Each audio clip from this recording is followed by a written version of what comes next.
Prenons Jean 14, verset 6. « Je suis le chemin, la vérité et la vie. Nul ne vient au Père que par moi. » Ce dont nous allons traiter ce soir est très controversé. Très controversé. Or, voici ce que vous devez comprendre.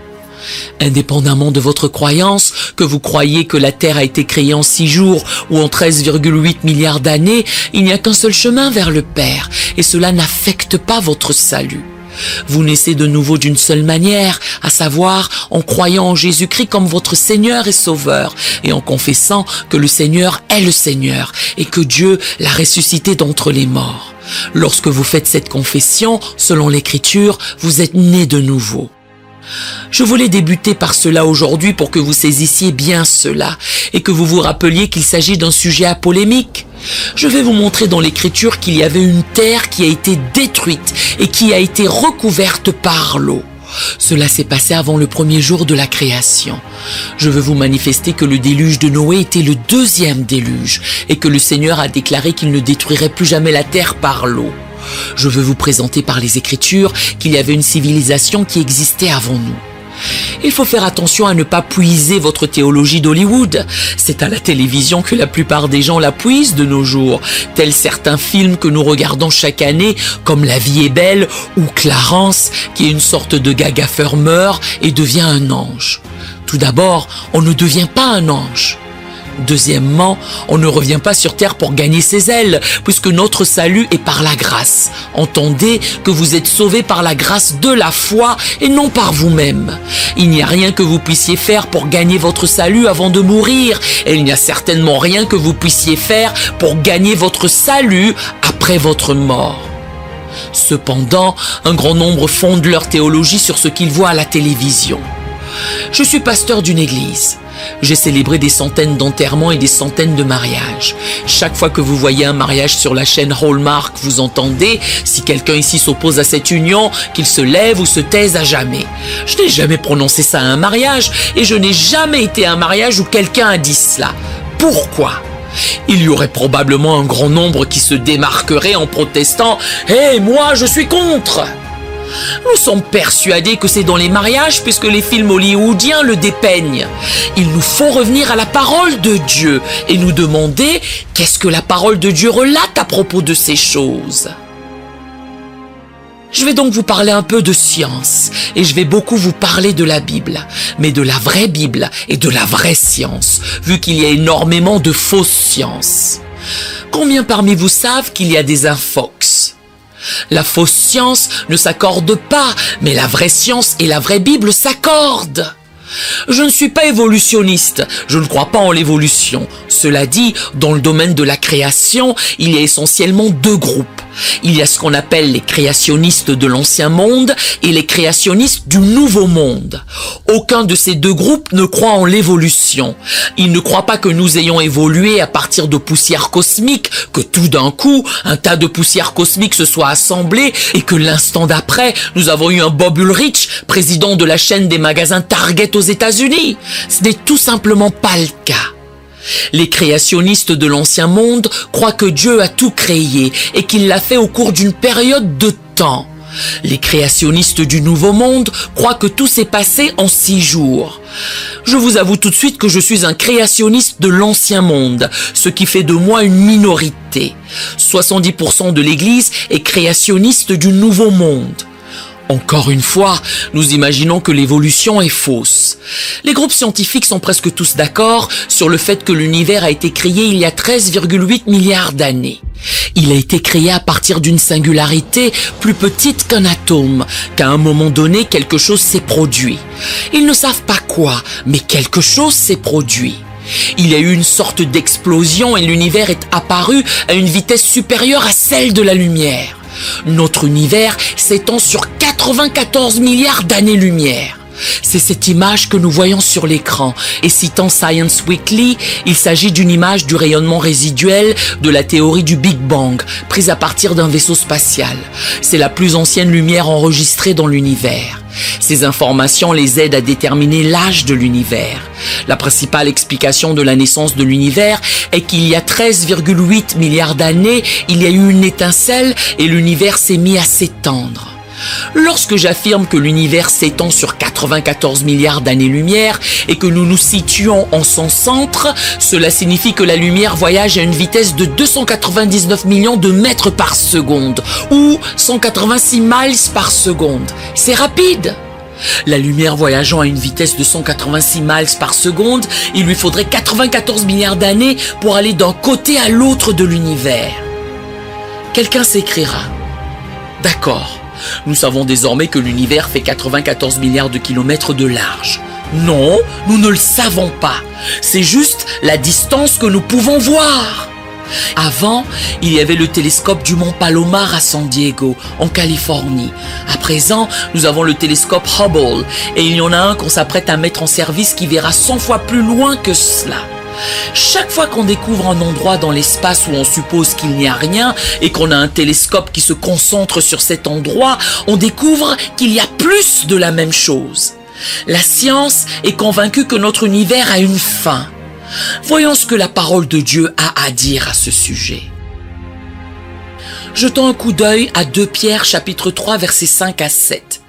Ils veulent ignorer en effet que des cieux existèrent autrefois par la parole de Dieu, de même qu'une terre tirée de l'eau est formée au moyen de l'eau, et que par ces choses, le monde d'alors périt. Voyez-vous cela? Que lui est-il arrivé? Il périt. Vivons-nous dans ce monde? Non, nous ne vivons pas dans ce monde. Pourquoi? Comment le savons-nous?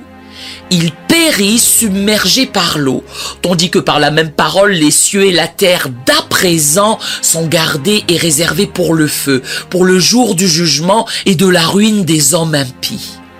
Voyons cela. Je voulais que vous voyiez que la Bible fait mention d'un monde qui a péri et qui a été inondé par l'eau.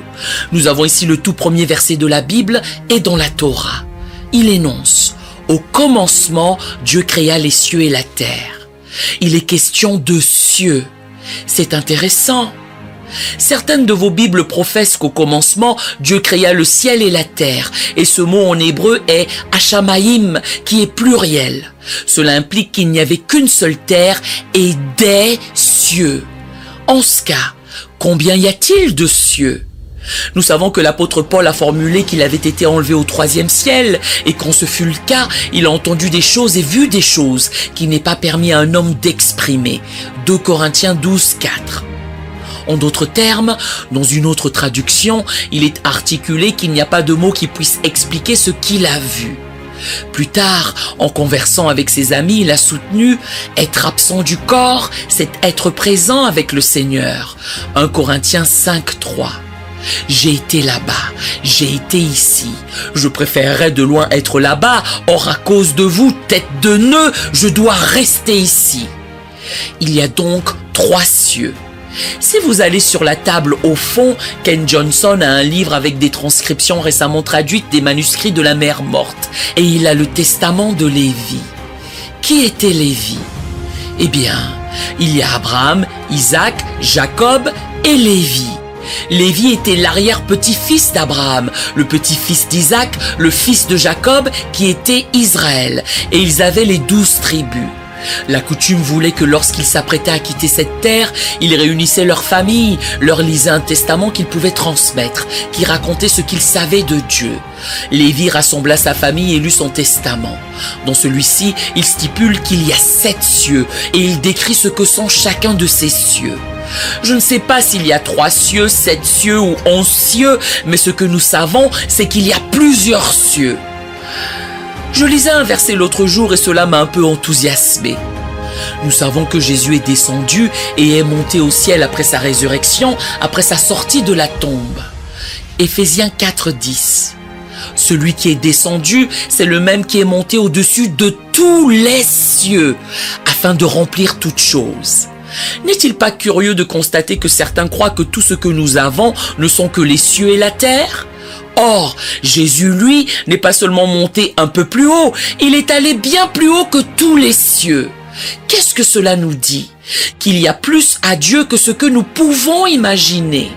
Nous évoquons le temps, et étant des êtres humains, des croyants nés de nouveau, qui savent qu'ils ont la vie éternelle, il est facile pour nous de penser à l'éternité future, mais il est un peu ardu de penser à l'éternité passée. Vous avancez. La Bible dit au commencement, c'est donc le début de ce que nous sommes censés savoir.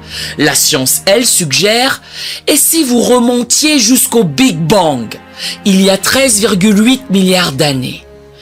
Permettez-moi de vous poser la question suivante. Qu'en est-il des 13,9 milliards d'années? Et avant le Big Bang, combien de bangs y a-t-il eu avant cela? Comment savons-nous si notre univers est, quelle que soit sa taille, 1 milliard de fois plus grand que ce que nous connaissons? Comment être sûr que c'est le seul univers?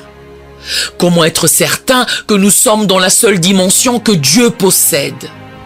Notre Dieu est un Dieu impressionnant et il est extraordinaire. Que nous a-t-il fourni dans sa parole? Il nous a livré ce qu'il voulait que nous sachions.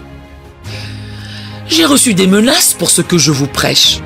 Je suis le président d'une association internationale de pasteurs. J'ai des centaines de pasteurs qui font des rapports et c'est incroyable ce que certains individus peuvent croire. Ils croient des choses simplement parce qu'ils veulent y croire. Par exemple, l'autre jour, j'ai rencontré un homme qui m'a fait part de l'achat d'un nouveau camion Ford. J'ai sondé s'il l'aimait bien. Il m'a répondu que c'était le meilleur. J'ai interrogé « Quelle autre marque as-tu testé ?» Il a répliqué « Je n'ai rien testé du tout, j'ai juste acheté la Ford. » J'ai poursuivi « Vraiment ? Tu sais, peut-être que Chevrolet ou Dodge ou un autre constructeur en a fait un que tu préférerais mieux. » « Non, il n'y en a pas, a-t-il riposté. J'ai persisté. Pourquoi as-tu une Ford? Mon père avait une Ford, son père avant lui avait une Ford, nous sommes une famille Ford. Ne joue pas avec ma Ford. Moi, j'ai toujours cru que Ford représentait l'acronyme Found on the Road Dead. Trouvé mort sur la route. Bref. Mon père était baptiste, mon grand-père était baptiste, je suis baptiste, c'est ce que je crois. Seulement, il faut examiner la parole de Dieu. C'est ce qui m'est arrivé il y a de nombreuses années de cela, quand je suis allé au séminaire. J'ai découvert qu'on peut soit croire ce que tout le monde nous débite, soit examiner la parole de Dieu et voir ce qu'elle a à dire. Sachez que si vous allez à la parole de Dieu, les réponses sont là. En réalité, la réponse à tout est là. Voyons un peu ce qu'il en est.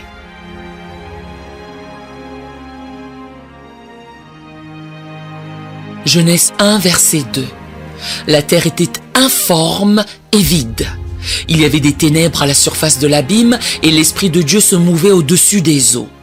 Nous avons lu ce passage il y a quelques instants où Pierre affirme que de l'eau recouvrait la terre, la première terre qui existait à l'époque. Cette phrase ici, informe et vide, sont deux mots hébreux. C'est tohu vabohu.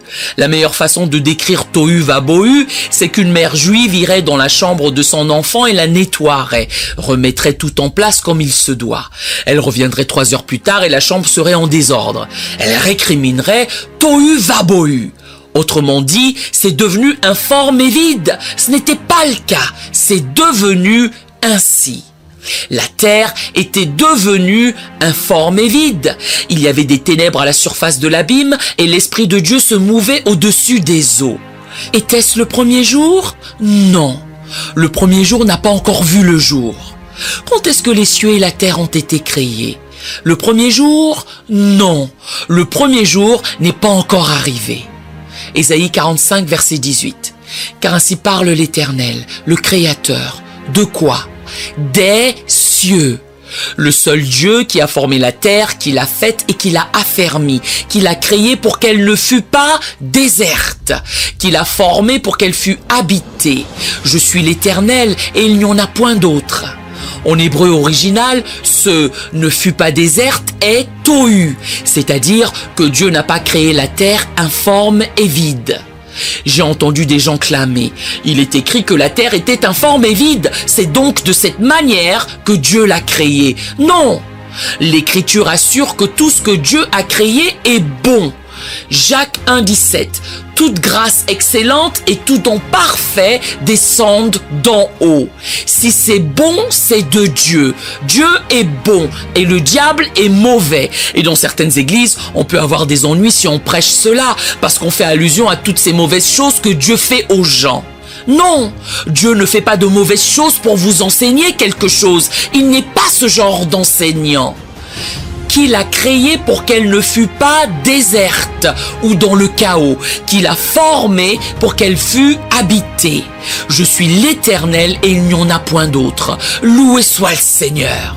Cela nous permet de savoir que la terre originelle n'a pas été créée dans le chaos. Ensuite, Dieu dit que la lumière soit. Genèse 1, verset 3. Autrement dit, lumière soit. La traduction originale de l'hébreu est lumière soit et il y eut de la lumière. Nous ne parlons pas du soleil et de la lune puisqu'ils ne sont apparus qu'au 4e jour. Il ne s'agit pas d'une lumière de 186 000 miles en 1000 par seconde. Ce que je crois, c'est qu'il y a un double sens ici. La Bible nous dit que Dieu est lumière. Dieu est lumière et en lui il n'y a pas de ténèbres. Dieu est lumière. Je crois que la terre a été créée, elle est devenue informe et vide à cause de quelque chose qui s'est produit au cours d'un laps de temps sur cette terre. Nous traiterons de cela dans quelques minutes. Après, Dieu est apparu et a formulé en substance, « Me voici, lumière soit ». Et il est prêt pour la phase suivante. Genèse 1, versets 4 à 8. Dieu vit que la lumière était bonne, et Dieu sépara la lumière d'avec les ténèbres. Dieu appela la lumière jour, et il appela les ténèbres nuit. Ainsi, il y eut un soir, et il y eut un matin.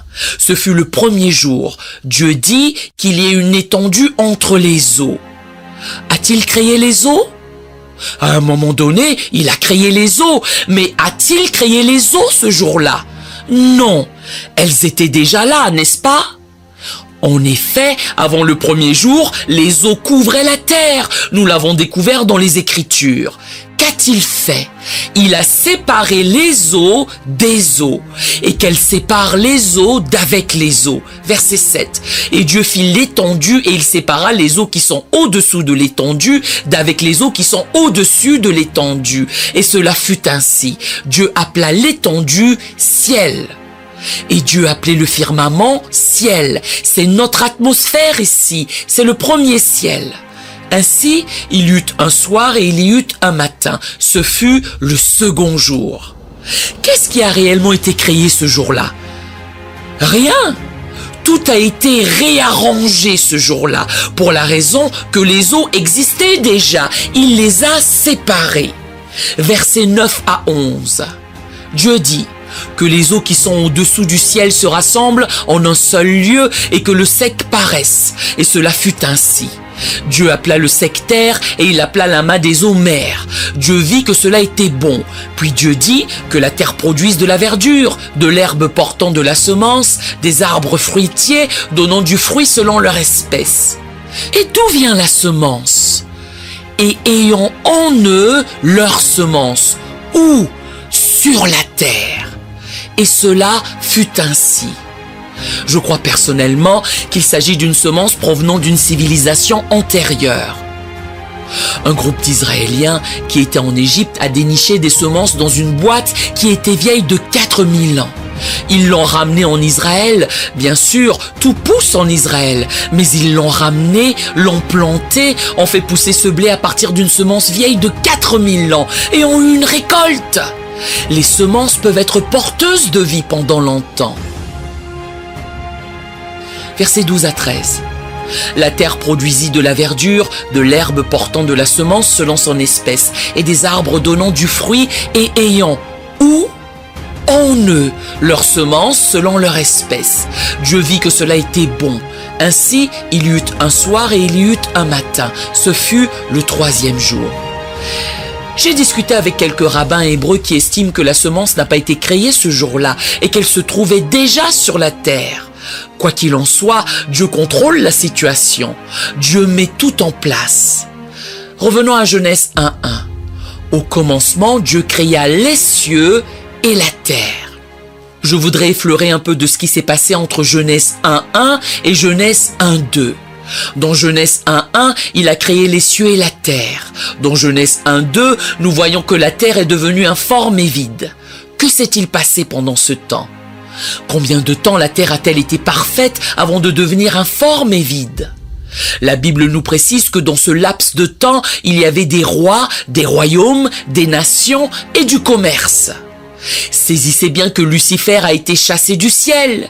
Il a été chassé du ciel avant qu'Adam et Ève ne soient placés dans le jardin.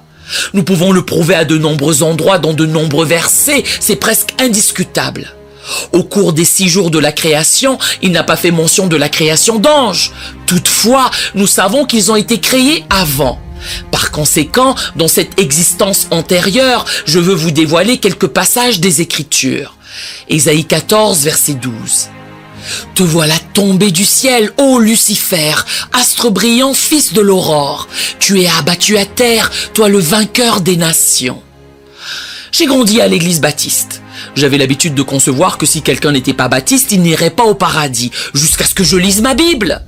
Quelquefois, nous ne lisons pas toutes les phrases et nous ne cernons pas ce qu'elles expriment. « Te voilà tombé du ciel, ô Lucifer, astre brillant, fils de l'aurore. Tu es abattu à terre, toi, le vainqueur des nations. » Quelle nation? Si tout cela a eu lieu avant Adam et Ève, de quelle nation parlons-nous? Vous insinuez que l'homme était sur la terre? Il y avait des hommes sur la terre avant Adam et Ève? Non, pas du tout, il n'y en avait pas. La Bible nous indique clairement qu'Adam était le premier homme. Néanmoins, il y avait de toute évidence une sorte de civilisation, puisqu'il y avait des nations. Effectivement, si vous avez des nations, qu'est-ce que vous avez? Vous avez des dirigeants, vous avez du commerce, vous avez des échanges, vous avez des limites, vous avez des frontières. Passons au verset suivant, verset 13. Tu disais en ton cœur, je monterai au ciel, j'élèverai mon trône au-dessus des étoiles de Dieu, je m'assiérai sur la montagne de l'assemblée, à l'extrémité du septentrion, je monterai sur le sommet des nues, je serai semblable au Très-Haut. Il n'a pas mentionné qu'il allait être Dieu, il n'a pas émis qu'il allait mettre Dieu à la porte, il a simplement articulé « je serai comme Dieu ». Qu'y a-t-il de mal à cela? Lucifer, qui était un chérubin, était le chérubin oint. Qu'y a-t-il de mal à ce qu'il veuille être comme Dieu? Il est là le problème. Il n'a pas été créé pour être comme Dieu. Si vous allez dans le livre d'Hébreux, vous verrez que la Bible nous explicite pourquoi les anges ont été créés. Ils ont été créés, ils ont été mis en position de servir ceux qui hériteront du salut. C'est ce qu'elle expose. Dieu ne les a pas créés pour qu'ils lui ressemblent. Ils n'ont pas été créés à son image et à sa ressemblance. Or, c'est nous qui héritons du salut. Nous sommes créés à son image et à sa ressemblance. Il veut que nous lui ressemblions, que nous nous exprimions comme lui, que nous agissions comme lui, puisque nous sommes des fils de Dieu et que nous sommes co-héritiers de son Fils Jésus. N'est-ce pas puissant? Y avez-vous déjà songé? L'Écriture notifie que tout a été créé pour Jésus. C'est pour lui que tout a été créé. Tout n'a pas été créé pour nous, mais pour Jésus.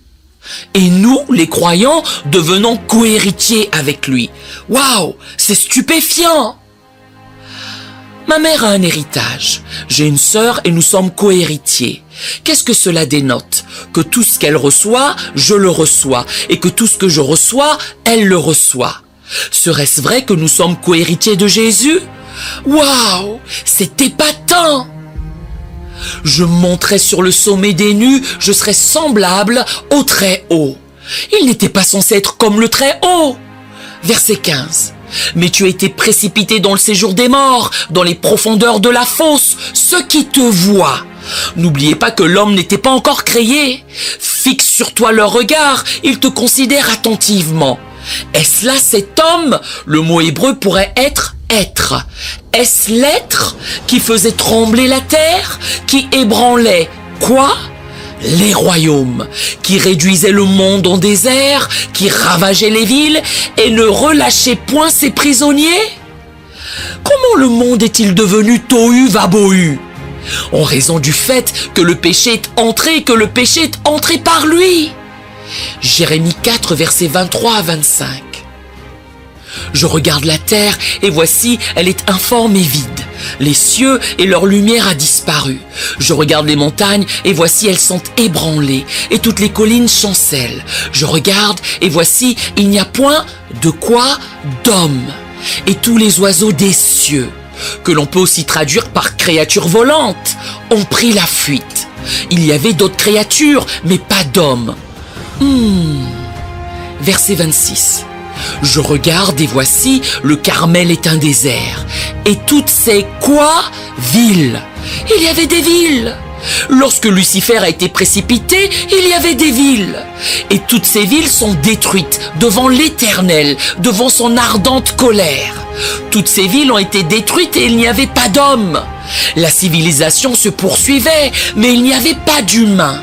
Et comme vous le verrez dans quelques instants, Lucifer n'était pas juste dans son commerce et ses opérations, c'était un voleur. Hébreux 12, versets 22 à 24.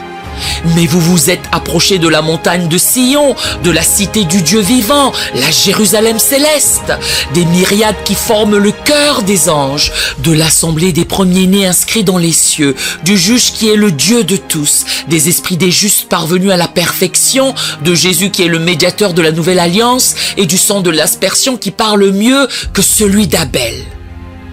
Il ne s'agit pas de la nouvelle Jérusalem. J'ai entendu un homme prêcher un sermon l'autre jour en utilisant ce verset et il a détaillé que tout cela était la nouvelle Jérusalem. Eh bien, la nouvelle Jérusalem ne descend du ciel qu'après le règne millénaire de Christ et le jugement du grand trône blanc. Et il y aura un nouveau ciel, une nouvelle terre et une nouvelle Jérusalem qui descendront. Et si l'enlèvement devait avoir lieu aujourd'hui, ce serait au plus tôt dans 1007 ans.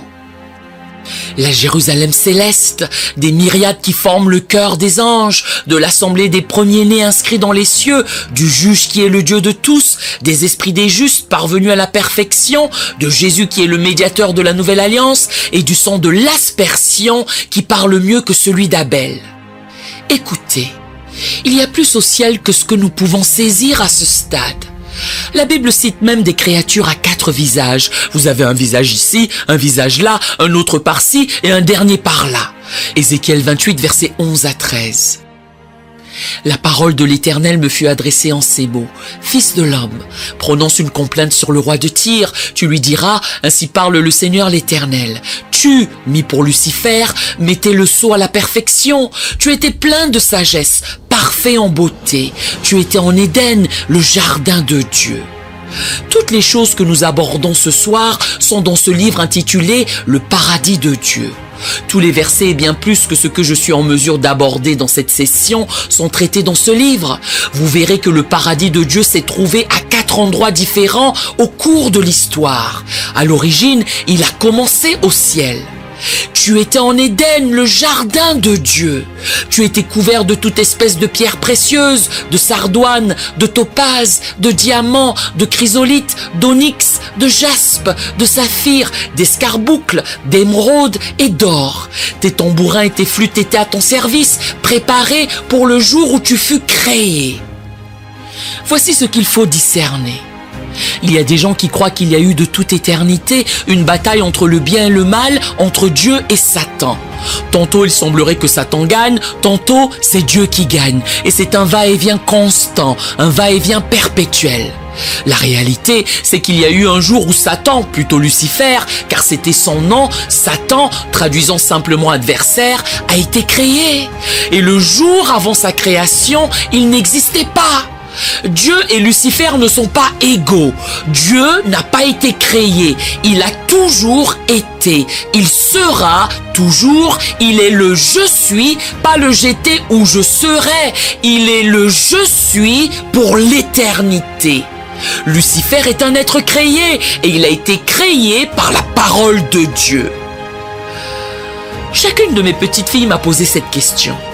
Grand-père, pourquoi Dieu a-t-il créé le diable ? Si le diable est si mauvais, pourquoi l'avoir créé ? J'ai objecté qu'il ne l'avait pas créé. Il a créé Lucifer et Lucifer était parfait. Par la suite, Lucifer a péché et il est devenu mauvais. Elles sont revenues avec ceci.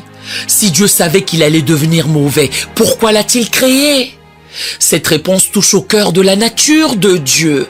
Dieu nous a nantis du libre arbitre.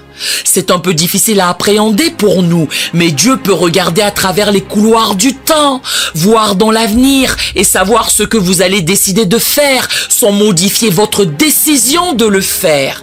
Vous avez le libre arbitre. Dieu, lui, sait ce que vous allez choisir. Il ne vous oblige pas à le choisir. Il en a la connaissance, mais il ne le fait pas. Poursuivons. Nous sommes tous d'accord pour accepter que Lucifer a été créé, n'est-ce pas? Très bien. Les anges ont une voie dans laquelle ils doivent être et nous avons une voie dans laquelle nous sommes censés être. Vous n'avez pas été créé en tant qu'ange, vous ne deviendrez pas un ange. Vous savez, je vais à des enterrements et j'entends les choses les plus bizarres. J'ai quelques stations de radio chrétienne. En fait, le réseau Spirit FM, je ne sais pas si l'un de vous l'a écouté ou non, est un super réseau et on a pas mal de stations. Un de nos collègues dans notre station est décédé un jour. Il travaillait dans le domaine de la promotion. Ce ministre a proféré que Dieu avait besoin d'un meilleur directeur de promotion au ciel. D'où vient ce genre de choses? Ou alors, oh, voilà une autre fleur au ciel. J'en ai entendu une autre l'autre jour. Sérieusement, je venais d'avoir un enterrement et cette personne a nasillé. À présent, nous avons un autre ange au ciel. Non, vous êtes humain, vous êtes l'humanité. Combien parmi vous ont croisé Gary Stearman, présentateur et auteur des émissions et livres Gardiens de la prophétie? Très bien. Sachez que Gary Stearman n'est pas un ange et il ne sera jamais un ange. Pour l'éternité, il sera un homme dans un corps ressuscité, glorifié, faisant partie du corps du Christ, un trophée de la grâce de Dieu. Ézéchiel 28, versets 14 à 17. Tu étais un chérubin protecteur aux ailes déployées. Je t'avais placé et tu étais sur la sainte montagne de Dieu. Tu marchais au milieu des pierres étincelantes. Tu as été intègre dans tes voies. Depuis le jour où tu fus créé jusqu'à celui où l'iniquité a été trouvée chez toi. Par la grandeur de ton commerce. De ton quoi? Commerce. Qu'a soutenu Jésus à son sujet dans Jean 10, 10? Le voleur ne vient que pour... Et quelle est la première chose qu'il fait? Lucifer est un voleur. Il veut vous voler. Il veut vous tuer et vous voler votre vie. Il veut détruire votre ministère. Il veut détruire votre famille. Le voleur ne vient que pour dérober, égorger et détruire. Et Jésus vient avec son énoncé de mission. Moi, je suis venu afin que les brebis aient la vie et qu'elles soient dans l'abondance. Tu as été rempli de violence. Et tu as péché. Je te précipite de la montagne de Dieu et je te fais disparaître, chérubin protecteur, du milieu des pierres étincelantes. Ton cœur s'est élevé à cause de ta beauté, tu as corrompu ta sagesse par ton éclat. Je te jette par terre, je te livre en spectacle. Au quoi? Coucou, au roi. Vous avez des rois qui n'étaient pas humains. Il y avait une sorte d'existence. Et si vous avez des rois, vous avez des nations, vous avez des frontières et vous avez du commerce. Je te livre en spectacle. Verset 18. Par la multitude de tes iniquités, par l'injustice de ton commerce. Il est évident qu'il pratiquait un certain type de commerce. Lucifer était dans un certain type de commerce avec les êtres qui étaient ici sur la terre. Tu as profané tes sanctuaires. Je fais sortir du milieu de toi un feu qui te dévore. Je te réduis en cendres. Où? Sur la terre, aux yeux de tous ceux qui te regardent. Waouh! Un article vient d'être publié dans le journal de UKR, Université du Kansas. C'était un article de recherche et voici ce qu'il narrait. Je vais vous le lire. Une équipe de chercheurs qui a passé beaucoup de temps au cours des 7 dernières années à effectuer des fouilles dans le Dakota du Nord pense savoir avec certitude ce qui est survenu aux dinosaures. En termes scientifiques, c'est la réponse à des centaines de questions. C'est la preuve irréfutable, comme l'a décrit mardi un membre du laboratoire de l'Université du Kansas. Une équipe de scientifiques du laboratoire de paléontologie des vertébrés de l'Université du Kansas célèbre les résultats d'une fouille entamée en 2012.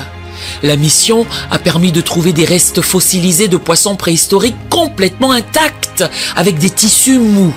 Le docteur David Barnum et les autres chercheurs ont déclaré que la façon dont les poissons ont été préservés prouve que les dinosaures et autres créatures de cette époque ont été tués.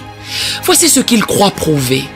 Ils ont été tués lors d'un événement catastrophique, très probablement un phénomène météorologique extrême causé par la chute d'un météore sur la Terre. Je suis pilote et je sais que certains d'entre vous ne voudraient probablement jamais voler avec moi. Toutefois, je peux vous indiquer qu'il y a une différence entre le vrai nord et le nord magnétique. Disons simplement que la Terre n'est pas sur son axe. Et je me suis souvent demandé comment la Terre était sortie de son axe. J'ai lu que dans l'ouest des États-Unis, au Mexique et dans certains endroits d'Amérique du Sud, il y a des cratères d'1,5 km de diamètre. Lorsqu'ils ont essayé de déceler ce qui les avait causés, ils ont fréquemment trouvé quelque chose qui n'était pas plus gros qu'une boule de bowling. On s'interroge comment un objet de la taille d'une boule de bowling, ou peut-être un peu plus grand, peut créer un cratère de plus d'1 kilomètre de large. En approfondissant mes recherches, j'ai découvert que ce n'est pas la taille de l'objet qui frappe la Terre qui est en cause, c'est la vitesse de l'objet qui frappe la Terre. Et cela m'a ramené à quelque chose que Jésus a déclaré dans Luc 10, verset 18. Jésus leur dit « Je voyais Satan tomber du ciel comme un éclair. J'ai gambergé. Et si un chérubin heurtait la Terre à 299 millions de kilomètres par seconde? Waouh! C'est possible! Et s'il heurtait l'océan à cette vitesse? Je veux dire, les eaux traverseraient les continents. Ici même dans notre pays, en Oklahoma et dans d'autres endroits, on fore pour déterrer du pétrole. Et de temps en temps, les gens doivent forer à des milliers de mètres de profondeur. De quoi est fait ce pétrole? Il est composé de matière organique, provenant de quelque chose qui était là auparavant. Que fait-il à 1000, 2000 pieds sous terre? C'est une question à laquelle il faut réfléchir. Réfléchissons-y un instant. Ces gens du Kansas se figurent que ce poisson qu'ils ont débusqué avec des tissus mous est mort il y a 65 millions d'années. Si vous verbalisez cela à certains chrétiens, leur cerveau se plisse, ils ont des crampes cérébrales. Je voyage pas mal. Demain, je serai à une conférence dans le Wisconsin. J'ai découvert que le meilleur moyen de s'asseoir seul dans un bus, dans un train ou dans un avion est d'acheter un grand t-shirt sur lequel on peut lire « Laissez-moi vous parler de Jésus ». J'ai découvert en prenant l'avion qu'il ne faut pas divulguer tout de suite aux gens qu'on est pasteur, sinon ils se taisent. En général, le monde croit que la plupart des chrétiens sont en état de mort cérébrale. Ils s'imaginent que nous ne savons rien et qu'on devrait être instruits. Que les choses se soient passées comme je l'ai énoncé ou pas, je crois à la parole de Dieu. Encore une fois, laissez-moi vous rappeler qu'il ne s'agit pas d'une question de salut. Que vous soyez d'accord avec ce que je partage avec vous en ce jour ou non, n'affecte pas votre salut éternel. Cela pourrait en revanche affecter votre capacité à discuter avec quelqu'un qui ne croit pas. Nous envoyons nos enfants à l'école et j'ai plusieurs petits-enfants à l'université. Quand ils rentrent de l'école, si je leur expose que tout ce qui a été créé l'a été en 24 heures et qu'avant cela il n'y avait rien, que l'espace extra-atmosphérique vient juste d'être créé, etc., eh bien instantanément, ils se mettront à inspecter grand-père comme si grand-père ne savait absolument rien, vu qu'ils croient qu'ils ont des preuves scientifiques. Or, si je peux au moins converser avec eux, si je peux au moins leur communiquer, laissez-moi vous étaler ce que la Bible atteste à ce sujet, vous les mettez dans un état où vous pouvez dialoguer avec eux. Je me souviens qu'il y a quelques années de cela, j'avais été invité à une étude biblique. Je faisais partie d'une équipe de bowling quand ils m'ont amené là-bas. À dire vrai, ce n'était pas une étude biblique, c'était dans les bois, dans les Ozarks. Et j'ai remarqué quand je suis sorti que tout scintillait. C'était la lune qui scintillait sur les couvercles des canettes de bière, qui étaient partout par terre. Ces gars n'avaient jamais témoigné à qui que ce soit. Les 4 autres gars de l'équipe de bowling étaient aussi perdus que possible. Ils n'avaient jamais échangé avec qui que ce soit, ils étaient chrétiens, mais ils m'avaient entendu raconter quelque chose qui les intéressait. J'ai mentionné des ovnis dans la Bible. Ils ont songé, waouh, Je leur ai fait part d'Ézéchiel et de la roue à l'intérieur de la roue. Et ils se sont exclamés « Waouh !» Ils m'ont invité à leur étude biblique et ont rangé leur bière ce soir-là, m'ont écouté tandis que nous étions assis dans les bois. De ce groupe, l'un est devenu aumônier, un autre pasteur, un autre missionnaire, j'ai perdu la trace du quatrième. Nous devons être capables d'ouvrir la conversation et ne pas être dogmatiques au point de rebuter tout le monde. Continuons rapidement. Hébreux 11, verset 3. C'est par la foi que nous reconnaissons que le monde a été formé par la parole de Dieu. C'est une chose dont nous sommes sûrs. Pouvons-nous tous être d'accord sur ce point? Que nous soyons créationnistes de l'ancienne ou de la nouvelle terre, nous pouvons tous être d'accord sur ce point. C'est par la foi que nous reconnaissons que le monde a été formé par la parole de Dieu, en sorte que ce qu'on voit n'a pas été fait de choses visibles. C'est Dieu qui a donné l'existence à toute chose. Revenons à Ézéchiel 28, versets 16 à 17, version CEV. Tu faisais du commerce avec d'autres nations et tu devenais de plus en plus cruel et méchant, en référence à Lucifer. Je t'ai donc forcé à quitter ma montagne, et la créature qui avait été ma protectrice est maintenant chassée des joyaux. C'est ta belle apparence qui t'a rendu arrogant. Certains d'entre vous ont ce problème, c'est ton physique qui t'a rendu orgueilleux. Et tu es devenu si célèbre que tu as commencé à te comporter comme un imbécile. C'est pourquoi je t'ai jeté à terre et j'ai laissé les autres rois se moquer de toi. Je vais vous présenter encore quelques passages bibliques et nous terminerons ici. Psaume 104, versets 5 à 9. Il l'a établie sur la terre, sur ses fondements. Elle ne sera jamais ébranlée. Tu l'avais couverte de l'abîme comme d'un vêtement. Les eaux s'arrêtaient sur les montagnes. Elles ont fui devant ta menace. Elles se sont précipitées à la voix de ton tonnerre. Des montagnes se sont élevées, des vallées se sont abaissées au lieu que tu leur avais fixé. Tu as posé une limite que les eaux ne doivent point franchir afin qu'elles ne reviennent plus couvrir la terre. Nous avons une alliance éternelle avec lui. Nous avons l'arc-en-ciel, qui, soit dit en passant, a été volé par un groupe. Ils en sont drôlement fiers. Seulement, leur arc-en-ciel n'a que 6 couleurs. L'arc-en-ciel de Dieu en a 7. N'est-ce pas fabuleux? Genèse 9, versets 13 à 16. J'ai placé mon arc dans la nue et il servira de signe d'alliance entre moi et la terre. Quand j'aurai rassemblé des nuages au-dessus de la terre, l'arc paraîtra dans la nue. L'arc sera dans la nue. Et je le regarderai pour me souvenir de l'alliance perpétuelle entre Dieu et tous les êtres vivants de toute chair qui est sur la terre. Alléluia! Dieu est bon. Nous sommes un groupe tout à fait unique. Nous sommes ici sur cette terre après la résurrection de Jésus et juste avant l'enlèvement. Le temps touche à sa fin.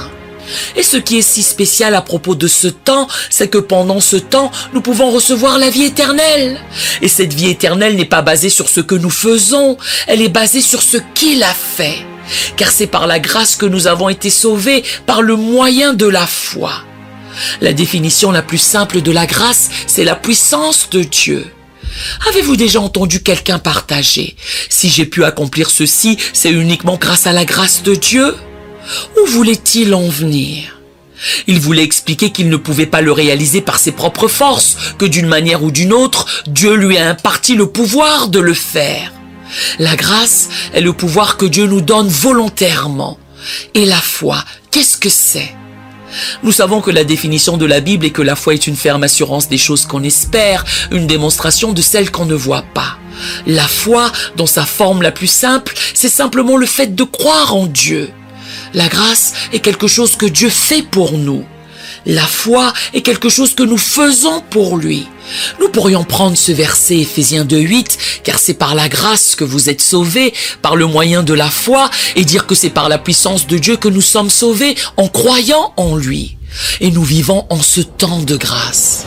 Tout ce que nous avons à faire, c'est de croire que Jésus-Christ est le Fils de Dieu et que Dieu l'a ressuscité d'entre les morts, de le confesser de notre bouche et nous avons la vie éternelle. Puis, lorsque l'enlèvement aura lieu, lorsque la trompette retentira, nous tournerons la page, nous dégagerons d'ici, nous disparaîtrons. Car le Seigneur lui-même a un signal donné à la voix d'un archange et au son de la trompette de Dieu, descendra du ciel et les morts en Christ ressusciteront premièrement. Ensuite, nous les vivants qui serons restés, nous serons tous ensemble enlevés avec eux sur des nuées à la rencontre du Seigneur dans les airs. Et ainsi, nous serons toujours avec le Seigneur. Et nous qui sommes déjà partis pour être absents du corps, nos esprits avec le Seigneur reviendront avec lui. Cela veut dire que lorsque Jésus apparaîtra dans le ciel, vos proches qui sont croyants reviendront avec Jésus et leurs corps seront ressuscités de la terre. Ensuite, ça ne dit pas combien de temps après ça, ça ne dit pas combien de temps, mais nous qui sommes vivants serons enlevés pour être avec lui dans les airs. Et nous n'aurons pas seulement des corps ressuscités, nous aurons des corps glorifiés. Nous serons connus pour l'éternité comme l'Église glorieuse, le corps du Christ, séparé de toute autre existence. N'est-ce pas une bonne chose? C'est ce qu'il nous a donné, c'est le don qu'il nous a fait. Et Jésus a fait cette déclaration. Je suis le chemin, la vérité et la vie. Nul, nul, nul, nul ne vient au Père que par moi. Que Dieu vous bénisse. Nous aimerions vous donner l'opportunité de faire de Jésus le Seigneur de votre vie. Voulez-vous bien prier avec moi? Dites Seigneur Jésus, je me repens de mes péchés. Viens dans mon cœur. Je fais de toi mon Seigneur et Sauveur. Et merci Seigneur pour le baptême du Saint-Esprit en moi. Dans le nom de Jésus. Par cette simple prière, nous croyons que le Saint-Esprit vous conduit sur le chemin de la nouvelle naissance. Allez dans une bonne église qui est basée sur la Bible, donnez à Dieu la première place. Nous espérons de tout cœur que ce message vous encouragera. Si vous connaissez quelqu'un qui puisse être encouragé, s'il vous plaît, envoyez-le lui. Édifions le corps de Christ ensemble. Nous publions régulièrement des messages, des shorts et des prières. Appuyez sur la cloche des notifications pour vous le rappeler. Merci infiniment de nous soutenir en vous abonnant à notre chaîne. Que Dieu vous bénisse merveilleusement.